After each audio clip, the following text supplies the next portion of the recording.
Guys, how you all doing? And I hope you're all keeping safe. It's your girl SheilaO, and this is How Far. How far, Cass? How you doing? Hope you're keeping safe. Oh, I'm keeping safe, practicing my social distancing and my dance moves, Sheila.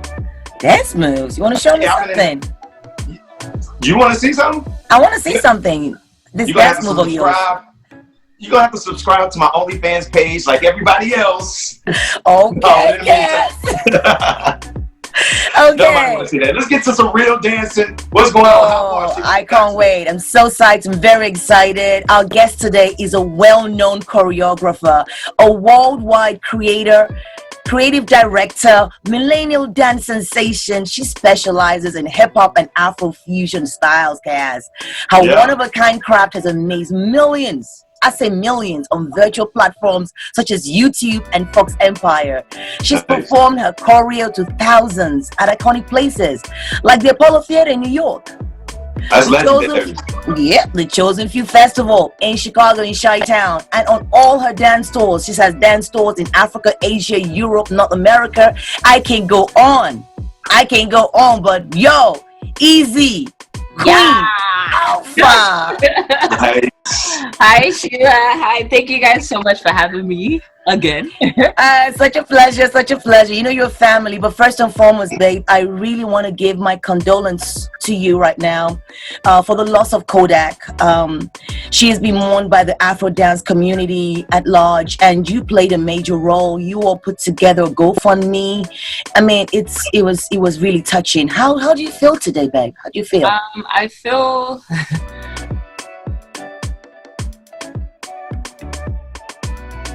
think in her death we were able to see the power that the dance community holds when we come together, and how we don't need anyone to help us, we can save ourselves. So I think in that moment, she, even in her death, brought all of us back together, because even a week before she passed, she had all brought together like the female Afro dancers to do a Zoom call for dance gathering. And that was the last time I was able to like really speak with her. And it was just beautiful to see all of us just come together and, you know, help her do through this time, help her family, help her dance family, Westside Lifestyle. And now they also have the Love Divine Foundation that they're using to memorialize her legacy. So we're going to continue pushing her story and telling her story and keeping her legacy alive. That's priceless, and I feel like you got to keep on doing what you do, Izzy, because you will be living, you know, your life through her. You know, like it's like getting to where she wanted to get to, and just making other dancers know that it's possible. And I'm sure where she is right now in heaven, smiling, she'll be very proud. So kudos to you all for that. From there, though, you are building a legacy as far as being the go-to choreographer for the Afrobeat movement. And you're doing so much. How did it all get started, Izzy? Basically, just in college. I'd been dancing all my life, but I found Afro, and I feel like Afro found me. Sophomore year of college, and it was literally just the president of the ASA club. She just saw me dance, and she was like, yo, do you want to start a team? I was just like, oh, okay, sure. Why not? So basically we started performing around like campus, around New York. Let's say we'll do like graduation parties, we'll do cultural parties, we'll do like perform everywhere, cookouts, everything. So I started to see like there was a demand that wasn't being met, especially in the United States. So I decided to just like turn it into a business. Very smart. Yeah, well, since she's speaking on business, that's actually a sign I want to tap into. Like, first off, I want to salute you. I think it's super dope. Like, you're doing what you love to do. Dope. It's super dope. You're doing exactly what you love to do. And then you met on all these platforms, like going crazy on YouTube to like the mainstream with the Fox Empire, which brings me to clearly music is some real business that goes into it. And a lot of people don't see that. I'm not very familiar with it. I just see people having fun and doing what they love to do. But can you speak on the actual business side of it? Because it seems like it's something you've been low-key tapped into ever since college and just been progressive. So basically, obviously, when I started, there really wasn't a blueprint. Even right now, there really isn't a blueprint. Like, if let's say you wanted to be a ballet dancer, if you wanted to be a hip hop dancer, a professional dancer, there are like steps you can take, like there are schools you can go to train, there are like agencies you can get signed to. For Afro, it kind of feels like our generations, we are pioneering the structure. Yeah, like bringing the structure together. So for me and my team, it just requires a lot of creativity. So for example, I have to find ways to make money off of this because I can't have a 9-to-5. I went to school for psychology, so with my degree, I can be a caseworker. But if a gig comes up, I can't leave a child halfway through a session and say, "Look, I'm gonna go dance with Davido. Peace out." You know. They might understand. They might understand. Davido's a bitch. You know, so I had to sacrifice that. And it's like, if I am going to sacrifice that, I need to find ways to make money because I'm not getting younger. So it required me to be, you know, creative. So it's like, okay, I want to go on tour. Like an artist goes on tour, I want to go on tour. I want to be able to make money off of my own content. So let's say artists reach out to me now. A lot of dancers do like music promo videos. Now I want to do music promo projects. So it's like paying to use your song to be part of my dance tape for this year. So like that's even one of my goals for after Corona. Right after. Yeah, so that's one of my goals. So it's like finding interesting ways, and then with the platform, a lot of dancers have built. So you now have the opportunity to go into the influencer market. So now brands are paying you for your demographic to get their product in front of your demographic. So I mean, now we don't have all the answers because like now people are trying to figure out how you can copyright choreography or how you can copyright dance moves. So if let's say my dance move ends up in NBA 2K, how am I making money off of that? Smart. You know what I'm saying? So IP laws when it comes to like dance and choreography, that's something we're all like talking about. You know, how artists are able to like get publishing on soundtracks or music and stuff like that. Dancers need to be able to make money off of their work without having to be in the commercial market, you know. So yeah, things like that. For sure. Wow, that was fire, right? Like seriously, you created the blueprint and just laid it out right then and there within like a matter of 2 minutes. So, yes, she has. And I want to talk about your favorite videos, but before I do that, I want to go back to your childhood. I want to know, like, you know, who were your dance influences growing up? Who were you looking up to? I don't think like when it came to dance, I don't really think I had like a lot of influences when it came to that, because like for a very long time, like dance wasn't my career path. Like even though I was dancing like forever, like I wanted to be an actress. So even Michael Jackson, I don't think I ever looked at Michael Jackson and was like, oh my God, I want to dance like him. I'll probably look at him like I want to perform like him. I think it's like, I don't look at him as like, oh, you're just a dancer. I look at him as like a performer. Like, wow, like you have this much control and power and influence over people and you're able to entertain them. So I think that's kind of like how I saw Michael Jackson. It was not until my older years, let's say when I was in high school, that I started looking at Les Twins, and I was looking at Wildebeest and how they were creating like their own community on YouTube. And these were hip hop dancers at the time. So yeah, when it came to Afro, I would say the US started looking at Europe first, because Europe hopped on the wave faster than the US. So for me, I get inspired by different type of people. Like I watch TED Talks on like what's it called, the law of attraction. I will from that to like, you know, Shonda Rhimes TED Talk to like, you know, artists, painters, you know, musicians to business executives. So like I get inspired by a lot of different things and not just like dance. All right. So. Okay. Your dance videos. So what are your most favorite, memorable experiences when it comes to choreographing dance videos? Like my own personal dance videos? Your own personal, no, the videos you do for artists, you know, because you choreograph a lot for artists, right? So who are your favorite ones? Which ones do you remember, like, wow, this one really empowered me or something? I would say like both like let's say video and live, I would say one of my favorite would be Shoma Josie. She's a female musician from South Africa. I like her because when I rehearsed with her, it was like she was in it just as much as the dancers. So it's like, yo, I want to try it. Okay, we're going to try it again. And then she would teach us some moves from South Africa and we infuse it to our style. So I really like her vibe. She's mad energetic. And a lot of people weren't hip to her at that time. People just catching up now. Yes. Because I remember I posted a video we performed at Global Citizens, and people were commenting like, oh, why is the crowd so dry? Maybe she should have done this, that. So don't worry about what she's doing. Trust me, in a year or two, you guys are going to be seeing her everywhere. And look at her now. Like, she's amazing. So I would say her, Chosen Few Festival. I was waiting for you. 40,000 people. 40,000 people waiting and hailing you. Yes. That was beautiful. Like, thank you so much for even like thinking of, you know, bringing me onto that, because that was like a nice vibe to like see people like in your element, like feeling nostalgia. Like you could see grown people, like moms and dads, like dancing. Yes. Afro house. Yes. It was really beautiful to see that. I would say my performance with Burna Boy and Apollo was definitely nice. Epic. And yeah. that was really nice. And then also working with Jadena was nice. I would say he's the most organized team I've worked with so far, except for Empire. Prim and proper, Mr. Stanford. Prim and proper. Everything was like, you know, down to negotiating. It's like, okay, look, Izzy, like I was on the phone for like an hour, like negotiating. It's like, okay, can you do this? No, but this is what I can do. Okay, that makes sense. Then let's do this back of it. So it's like, I think his team, I like the way everything went down. Like 3 projects started knocked out in less than a week. So, beautiful. Yeah. I think that's dope, because that like just shows how like they understand the importance of how dance really helps their music.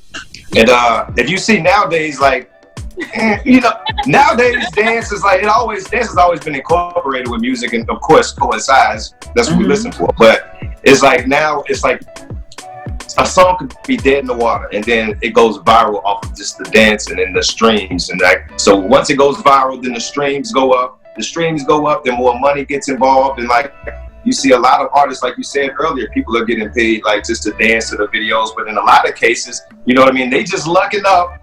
Yep. You know, somebody dancing to them, and I'm wondering, do the artists like ever show love to the dancers or show appreciation, or do you think they even acknowledge how much of an impact? That's a good question. From the dance.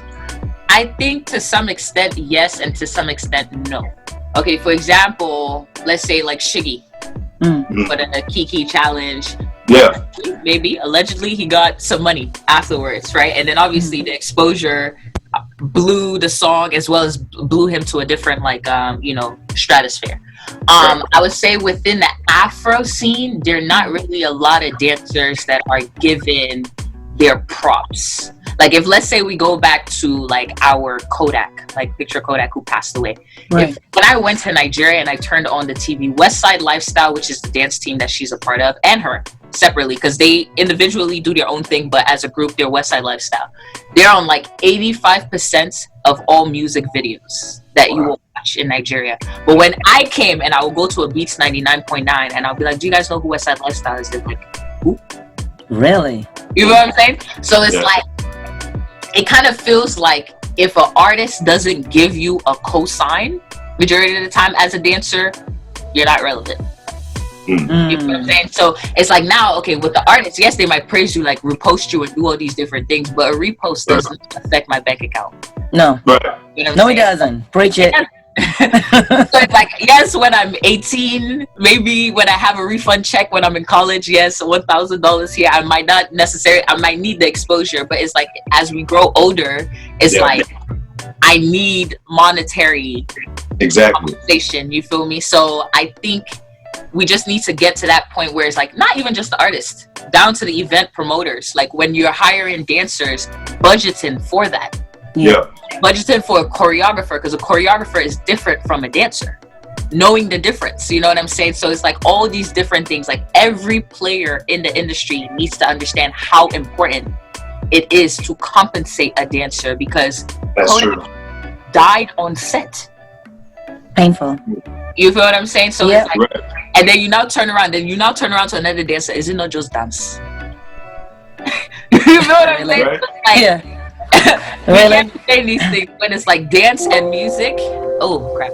Dance and music are like the forefront of pushing the culture around the world. So it's like we need to just show the same respect monetarily and, you know, in the conversations that we're having for both artists and dancers. Right.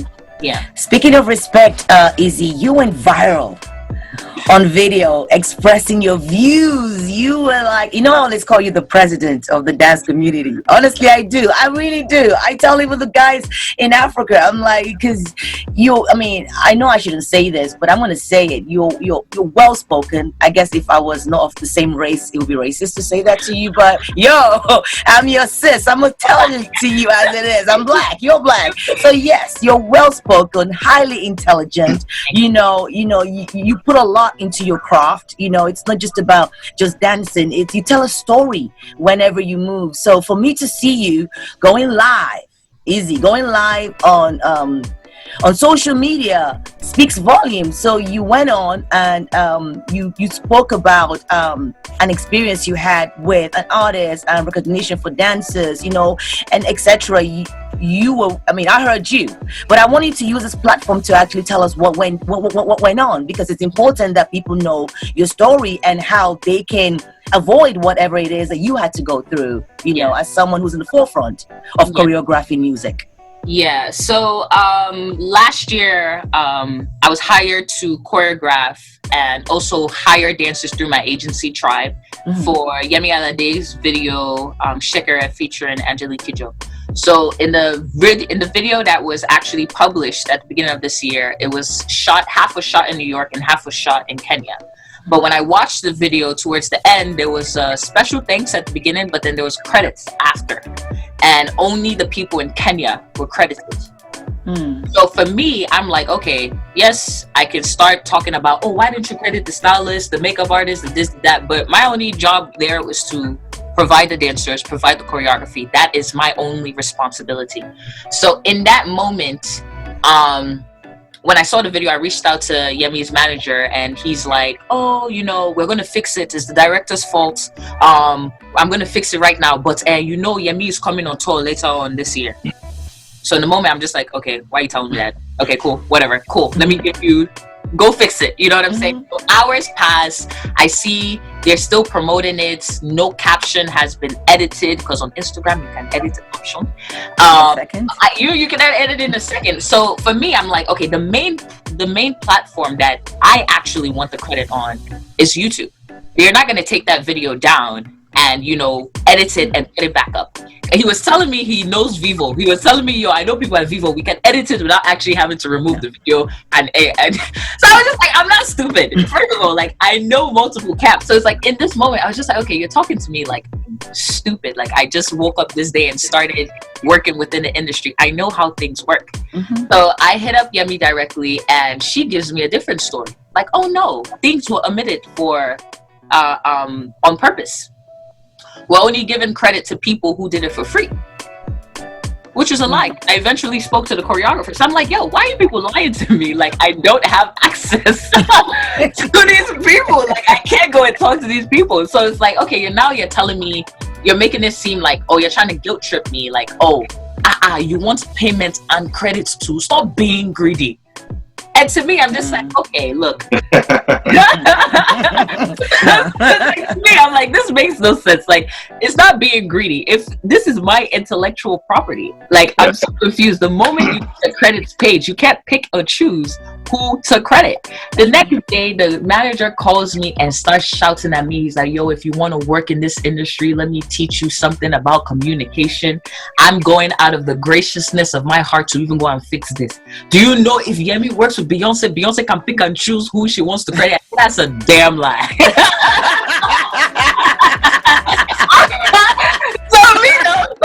Totally. Do you think Beyonce is doing credits page because she wants names? I'm confused. Like, she will get sued. You know what I'm saying? It's like, yo, you're lying to me. So I'm like, yo, if I was someone in a position where I didn't know these things, I would keep quiet. I would be like, oh my God, I'm so sorry. Yes, okay, do whatever you want to do.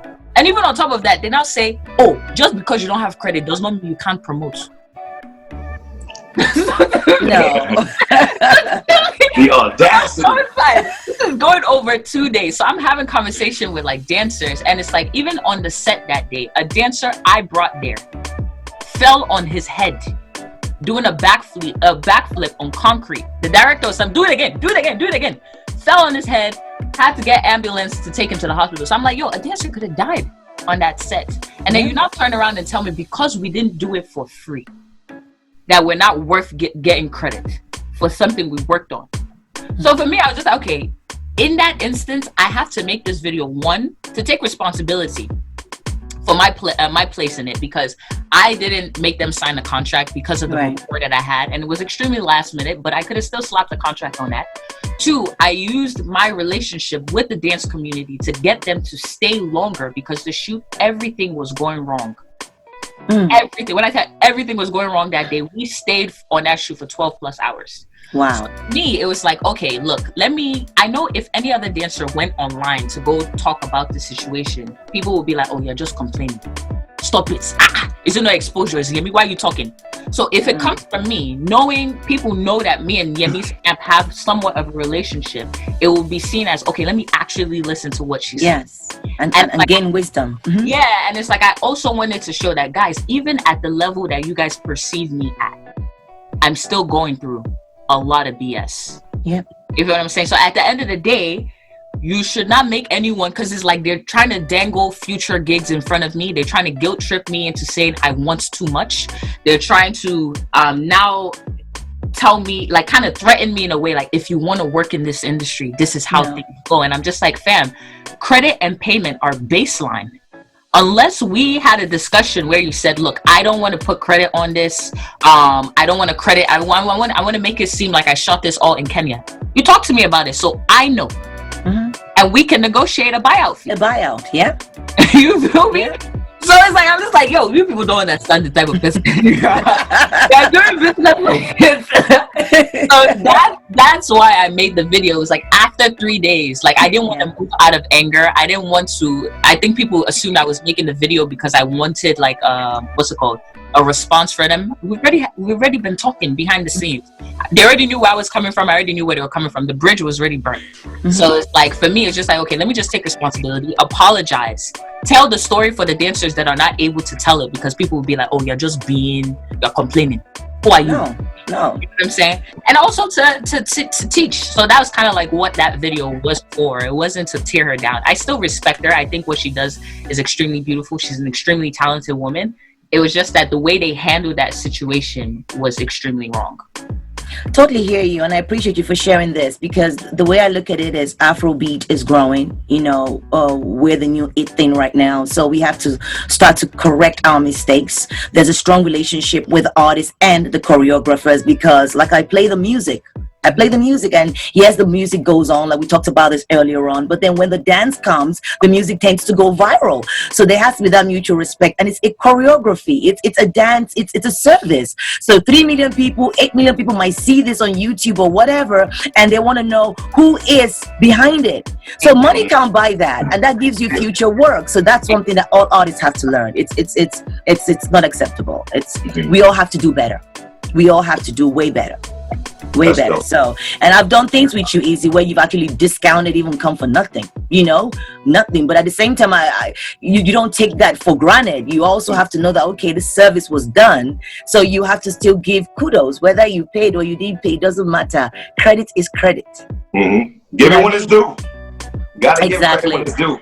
Basically, I'm learning a lot just off your storytelling, and I'm just curious, like, and just the business side of it, which you already spoke on. So I'm curious, like, advice you would have for inspiring up and coming dancers. I would say it's kind of hard, because it's like, first you have to decide like what it is you want to be. Like, do you want to be a choreographer and a dancer? Because those are two separate things. So like, if you want to be a dancer, majority of the time you're going to have to like get work with artists, maybe doing backup dancing, etc., etc. I would say when you do that, just try to brand it in a way where it's like your importance doesn't necessarily just rely on the artist. Yeah. right? So because they're backup, they're dancers who like let's, for example, in the hip-hop world, Jade Bug is a dancer. She just attends classes. She kills people's choreography, posts it up online. That's her content. But when she's on stage with like a Haley or whatever the artist name is, she still stands as a brand separate from the artist. Yeah. Is it possible to do both? I'm sorry. Or is it possible to do both as far as being a dancer and a choreographer, or is it just that much harder? Oh yeah, that's what IZZY does. Oh yeah. So for me too, I'm a dancer. Starting off, I was both dancer and choreographer. So now, I would say last year, most especially, I was putting on my choreographer hat very tight. So for example, like with gigs for like Afro Nation, I couldn't, because it was so much work, I couldn't both dance and be choreographer at the same time, or be creative director for the dance aspect. So it's like sometimes it's like my priorities, I want to be a choreographer. So if you're a dancer, I would say yes. Also build relationships with these camps, but make sure you're professional. Get a manager, get someone who can negotiate on your behalf, because one thing you don't want to be is like, no, give me 150 naira. No, 150. You know what I'm saying? So then they start looking at it like a small girl, like she's the one who was taking 150. But if it's coming from someone else, it kind of detaches you away from that. So true. You know what I'm saying? So I say things like that. As a choreographer, I would definitely say create content and constantly build within that content. For me, that is like the most beautiful thing that I love learning to do. So it's like each year I want to become better as a dancer. I want to become better, like, because if as a choreographer, the better of a dancer I am, the better I'm able to portray the the ideas that I want to put forth. And then it's like also knowing your lighting, knowing, you know, the directors that are able to bring your visions to life, etc. So hopefully one day, 5 years from now, I would start working with like music video directors for my own videos. So it's like that's kind of like the steps you want to take. That leads to my next question. I was gonna say, what's next for IZZY? So we know we know where you're going with the choreography. We know that, but tell us more, and also tell us if you're gonna go back to your first love, which was acting. Oh, okay. I would say for me, like at first it started off as Tribe. Like that was my main focus, and it still is now. But it's like I love what my brand allows me to do for myself as well as for my agency. So for me, I know 50 years from now, it's not physically possible for me to be like fighting 21-year-olds dancing behind whiskey and stuff like that. So it's like I want to build the agency where it's like I still have a hand in the dance industry without actually having to be like fighting for spots and fighting for gigs and stuff like that. So I want to share knowledge with up and coming dancers. I would say choreographing, like I would love to go on tour with an African artist. Even though people are like, oh, go commercial, and I'm just like, I really want to go on tour with an African artist and do it properly, and learn and grow with them. So hopefully the newer generation that's coming up, like your Fireboys, your Rema, your Oxlades, Black Bones, and those people, hopefully I'm able to, you know, link with someone, our creative energy creates something, and we're able to create new ways within African industry to push the music and culture forward. What was the other question? Sorry. No, you're answering the question. It was just basically what's in for you in the future, what you're working towards. You're actually answering it. Yeah. Oh, and for the acting thing, I would say like dance, like just like anything, like Jay-Z came in with rap and he was able to do other things now. So I think the dance aspect, like that's just the way for the world to open itself for me. And then I'm able to like create in any other way. So like acting, I would love to do. Being an OAP, I would love to do that. Maybe creating content for like someone else's YouTube channel where it's like just seeing me in different lights, because I don't want people to just look at me like, oh, that's the dancer. You don't want to be in a box. I don't want to be in a box. You know, I'm into fashion. I love fashion. You know, so we have my line with my brothers, Third World. So now that starts off with just crews and tees, but maybe expanding that to one day like becoming like a fashion brand or something. So. You know. That's beautiful.